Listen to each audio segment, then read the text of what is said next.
Everyone, this is Tim from Uncheck Studios. Today in this video I'm going to show you how to turn on or off the automatic updates on your PlayStation 4. So for games or the system software, let's just go to settings. Go on down to where it says system. Then we got automatic downloads right here. And we got featured content, automatically add download links for featured content.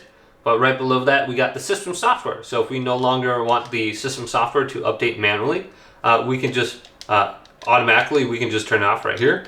And then application files will be your games. Automatically download application updates.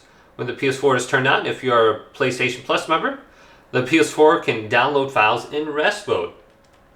So you can decide if you want that on or off. Now if you want to update the system software when you have this disabled, we can just go to System Software Update. And then if we got an update, we can update it through here. If you want to update a game, go over to the game and press Options. And then go to Check for Update.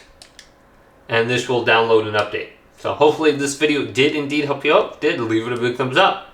And subscribe to my channel down below for more tech videos coming up next on Uncheck Studios.